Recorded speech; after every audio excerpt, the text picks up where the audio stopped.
The Indianapolis Colts are a poverty franchise. Oh, I can't believe it. Look, it's crazy. Jamal, who we switching to? Like, I can't take this team anymore. whew. The Indianapolis Colts, they're benching their second year starting quarterback, Anthony Richardson, as reported by Adam Schefter.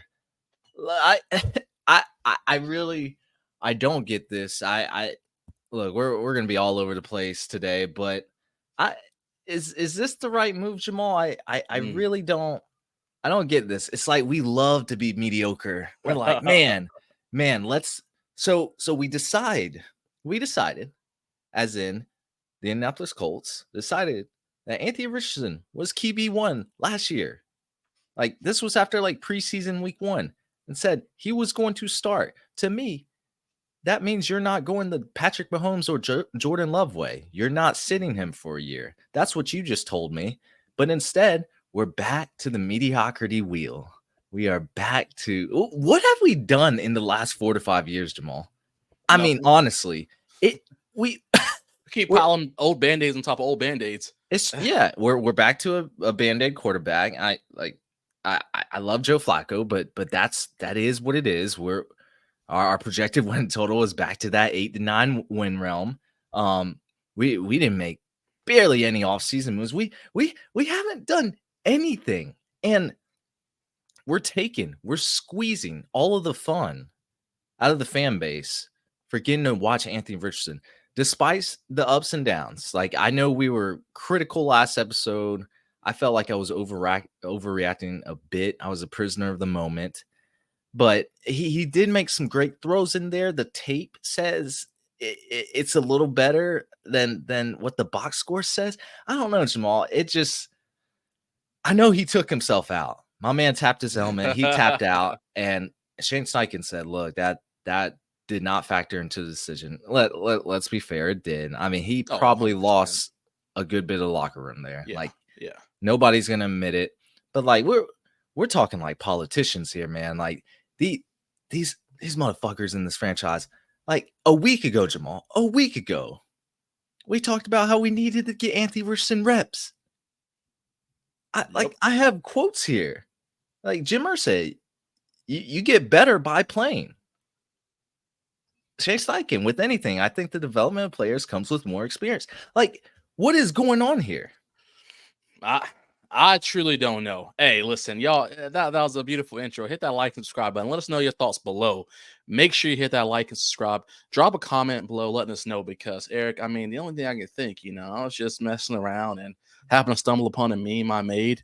That's the only thing I can think. Ballard with his job on the line, he's thinking himself, we got growing pains or Richardson or Joe Flacco carrying us to potential 500. I mean, oh, man. That's all I can 500. think. Gotta love it. I mean, seriously, we are, and like Eric said, this is kind of going to be all over the place because this is breaking news to everybody. I mean, let's call it what it is. It's shocking, but it's very complex. Very complex. I truly don't think that this means he's done for the year. I don't think he's going to sit on the bench for the rest of the year.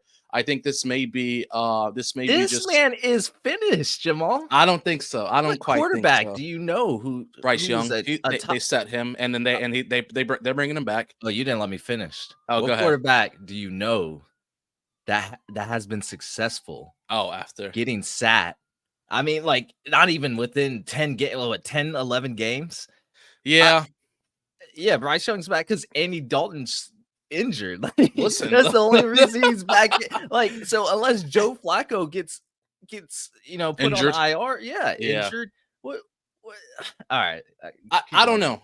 I don't know. No. I'm picking up what you're putting down, though. I mean, I like you said, he definitely lost the locker room, or at least some of the locker room. As a captain, you can't be making decisions like he did. That was a mistake on his part. I think he did a bad PR job by telling the truth of the matter. He should have lied. Yeah, he should have lied. Deny.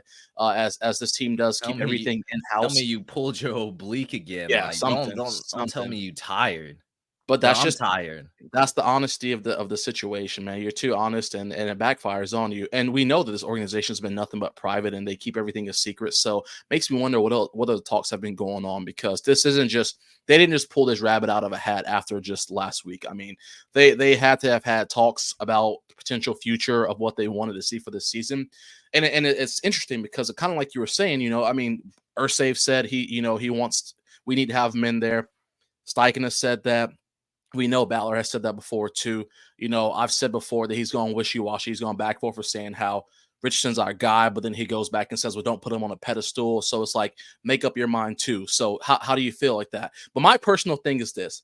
I think it's two things. I think that Ballard could be either A, feeling the heat from not winning.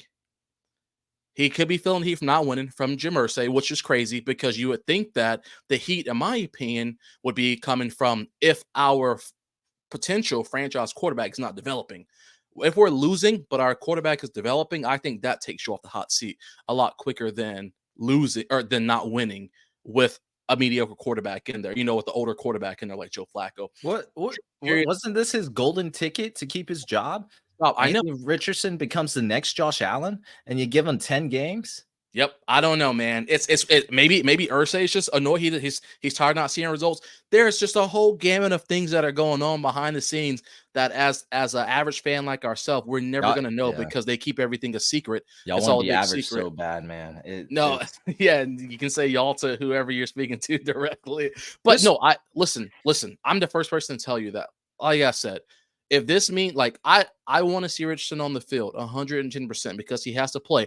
We saw what happened last year. I was the first person at the beginning of the season to say, I'm so glad that he had that opportunity. Of course, I didn't want him to be injured, but he had the opportunity to learn the system, learn how to watch film, learn how to do everything off the field because all this stuff should translate to on field. Now you just got to put together your on field presence. Clearly, they don't trust in his on field presence because that wasn't enough. So now they're going to put him back off the field. Whether or not he retained and learned the stuff that he needed to off the field, I don't know. But not being on the field automatically puts you in a bad spot because you are not getting the opportunity to make those good calls, make those bad calls, make good decisions, bad decisions, so on and so forth, which we've seen plenty of that all season long.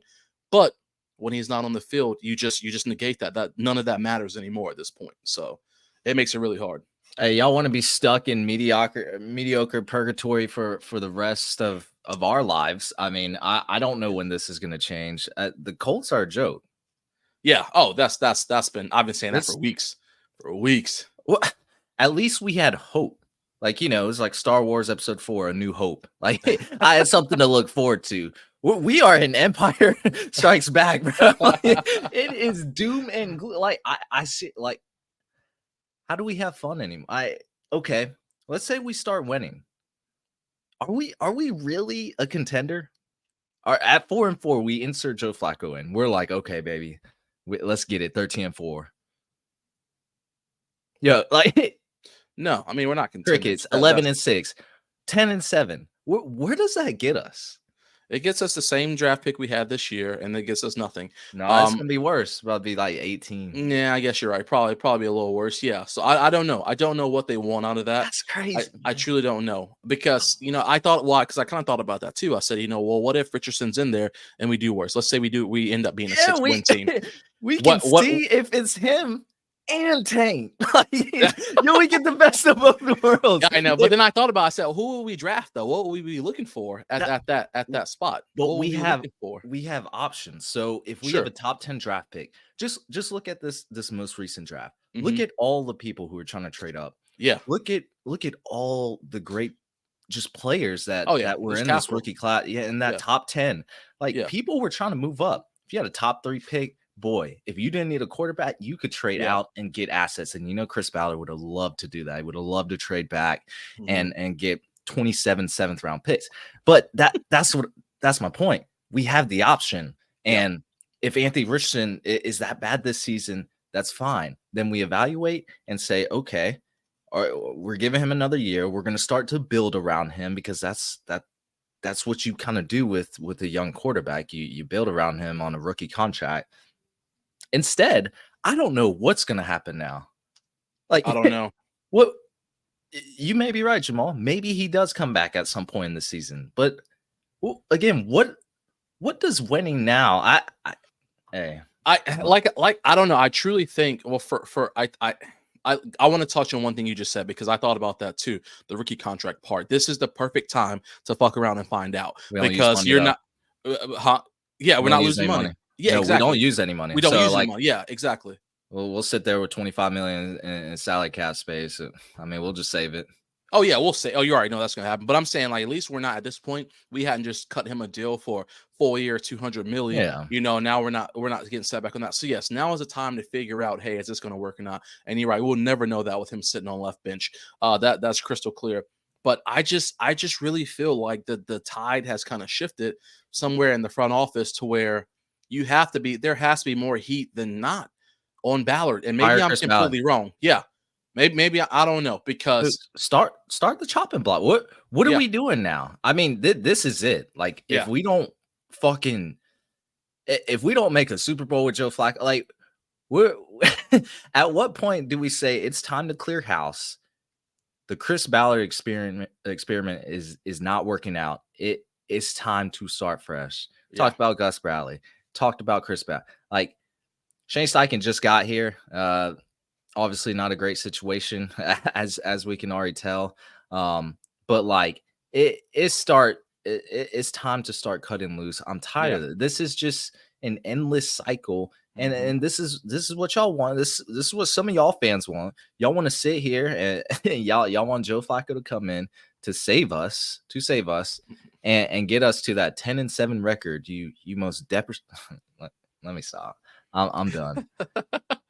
I'm the biggest believer it starts at the top. I've literally all I do is poke fun at the powers that be that are up top who shouldn't be there. But we're turning into like a Jerry Jones situation where we're afraid to make any moves. We're gonna just we're okay with just being this mediocre squad and living in the heyday of, well, once upon a time we were good. We were good and like that, but that's not the case anymore. We're not good. Have we been spoiled by quarterback play over the past X amount of years? Sure, yes, we have been. But there are also a lot of other pieces to the puzzle that were in place that made this team good. Great, we had good general managers, and I'm not talking about Ryan Grigson. We're talking about Bill Polian and those guys. We had good general managers at the time to help benefit this team and put us in positions to win the game. Right now, we don't have that. We don't have that. And so at this point, you got to clear house, like Eric said. Clear house, start from the top, work your way down, and you get rid of all the bad apples. Because clearly over the past 8 years, we have seen nothing change in this organization. So what point do you continue to just let it happen over and over and over and over, especially when you have a young guy like Richardson, who, as Eric said, we grilled him. Everybody grilled him. Every person grilled him from this past week. And as we watch more film, we see, okay, some of this wasn't his fault. Some of these are drop passes. Some of these were smaller issues. Some of this was this. Some of this was that. So it's just like after you kind of lose that initial bit of frustration, you realize, okay, did he have a bad game? Yes. Like, I'm not saying he didn't have a bad game because I saw a lot of stuff where his feet weren't playing it, where they were just ugly throws. There were bad decisions being made. There was tapping. There was this, that. I can go on down the list. But at the same time, it's just like, again, those growing pains is what we talked about. If you want to see it, we're going to have to accept the fact that we're going to be going to a dogfight every single week because for what it's worth, when the offense side of the ball has been playing well, even with him in there, and the defense hasn't played well, it's looked like a crappy game. So when the offense side of the ball doesn't play well, but the defense plays well, it still looks like a crappy game. So we've just seen the needle just shift from one side of the ball to the other, but there's been no different result besides the fact that either A, we win by 3 or we lose by 3. So I think you have to just take a step back and ask, why did we make this decision? Why did they decide that Flacco's that guy to put it in there? Because it's over, bro. The Yeah, Anthony Richardson experiment is over, dog. I do agree. I do think that the Richardson experiment is over at this point. And I really do think that, that there are jobs on the line and people are afraid. I'm almost willing to bet my bottom dollar that Irsay was on board for letting Richardson try this out, see what he's going to do. But then we're not winning, or we're getting into these bad games like this, and then Ballard's getting shaky, and now Ballard's job is probably his seat's probably heating up a little bit to where he thinks that he may be in a position to not be here next year, and so now he has to make a decision. Yeah.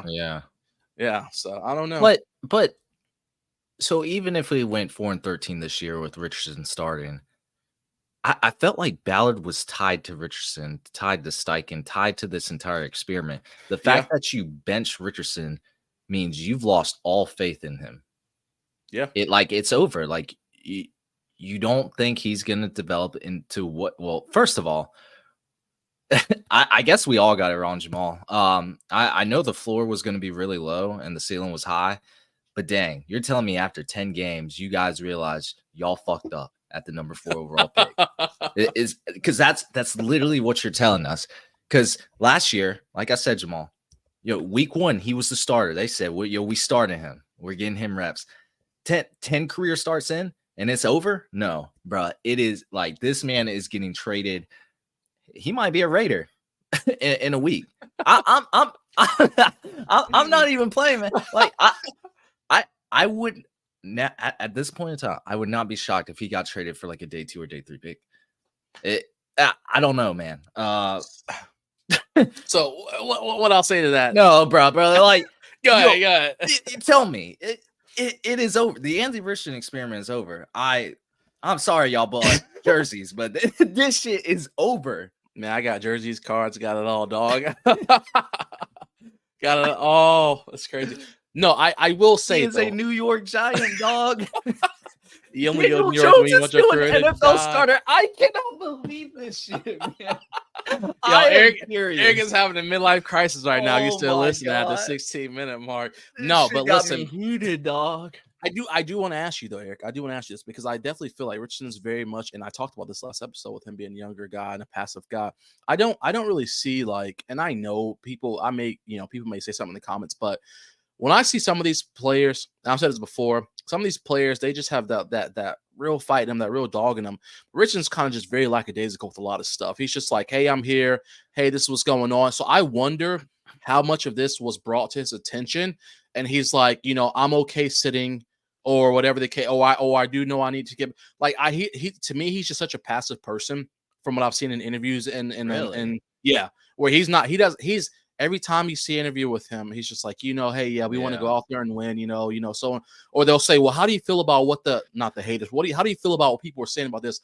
Oh, I don't really worry about it. No, like it's good to be even keel because you don't want to be too extreme. But I feel like his even keel is like legit, just very monotone for everything, whether it's positive, negative, it's very like just not like he doesn't really get pissed off of stuff that's going on. And again, I know that speaking on TV is a lot different than being in the locker room. I'm not saying that, but I just feel like if this was brought to his attention, I could see him being the kind of person being like, I'm okay with sitting back and letting Flacco play some more. I think there's still some things I need to learn, so on and so forth, rather than being like, this is my franchise, this is my squad.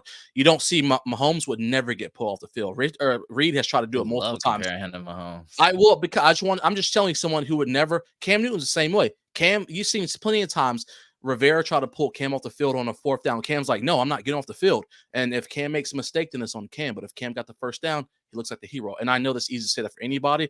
I'm sure Josh Allen has done that before as well. Lamar has waved. I've seen Harbaugh tell Lamar to get off the field on the 3rd or 4th down, and Lamar's like, no, I'm not getting off the field. I don't see Richardson ever being that person. I see Richardson like, okay, it's time for us to move on. The same I feel like that's probably happened behind the scenes as well. And again, I know, yeah, exactly. It's happened. Those kind of things. Those are the things right there. I mean, that killed him right there. Yeah. So I'll half agree with you because I also think he's experiencing just like some cognitive dissonance. Like there were games where I saw him, he put his body on the line, third and 4. My man's running into 3 defenders. Like he wants to win. I see the enthusiasm when he's on the field. On the field, yeah.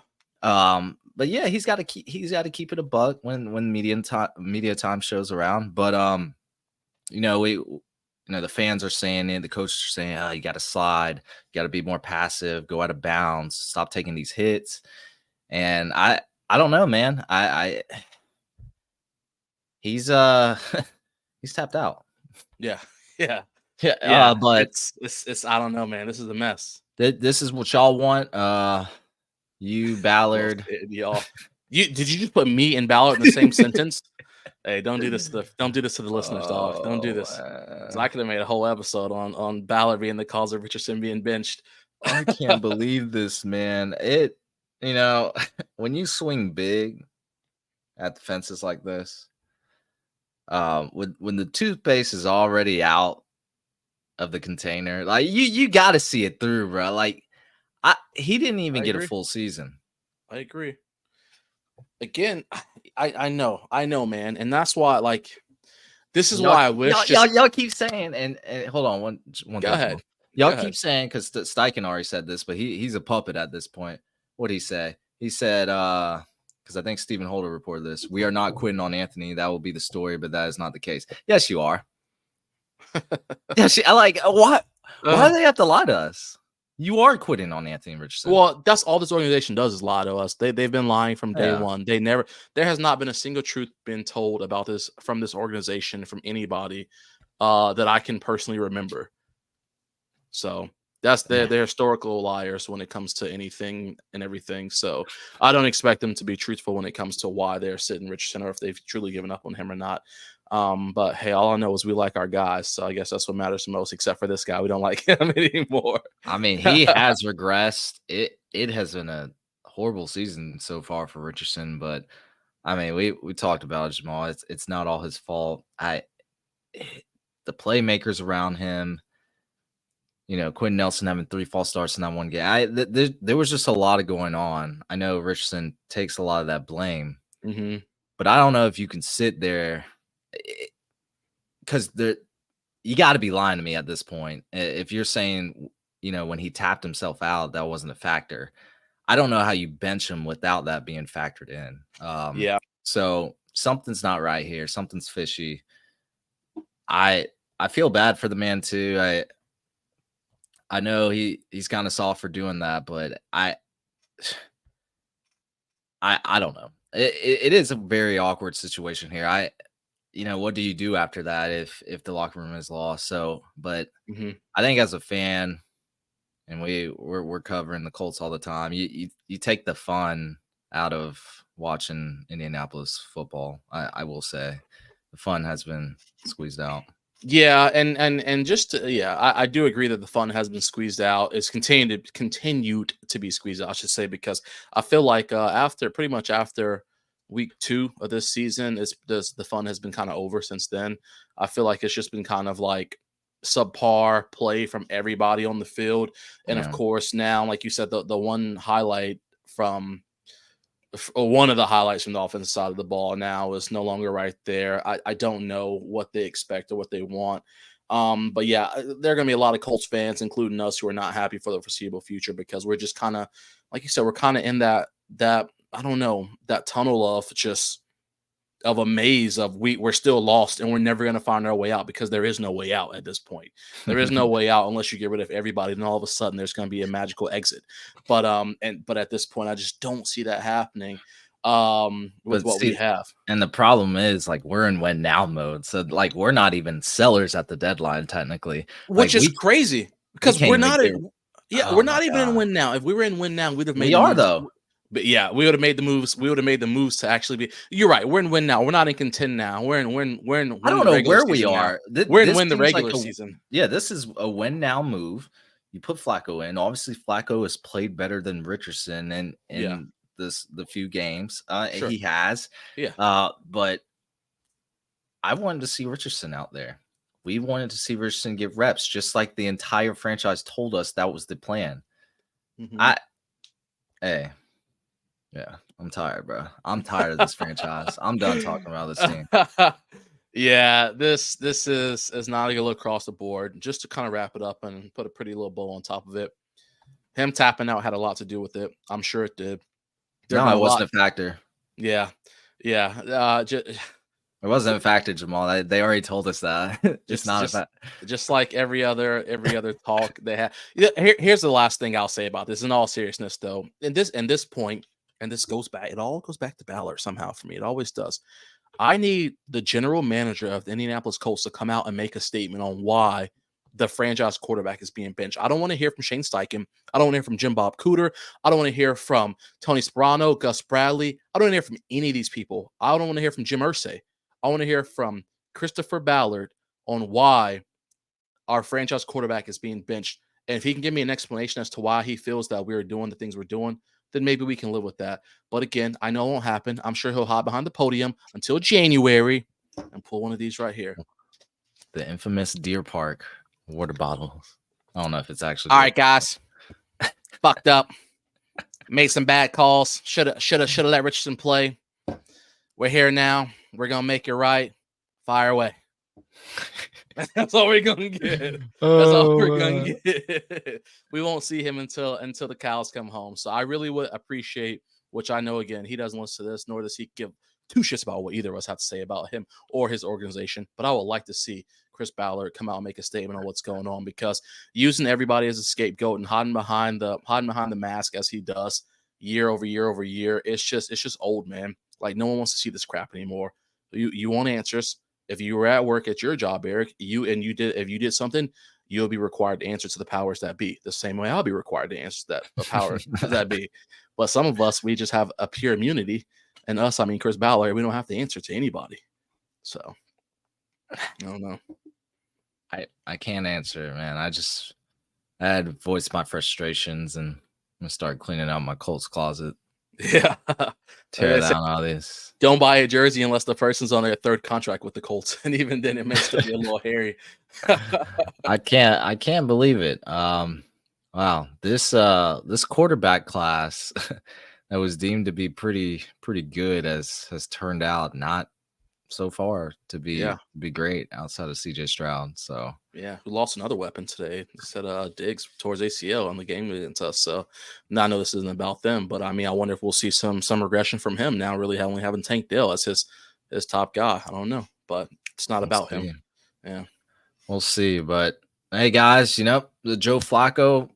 Operation Flacco. We're back in this. I cannot wait to see Joe Flacco sling it against the Minnesota Vikings this Sunday night. Oh man, I can't wait, Jamal. It's gonna be great. That's why I got Josh Downs in my fantasy squad. Josh Downs getting 16 targets to this weekend with Flacco in there.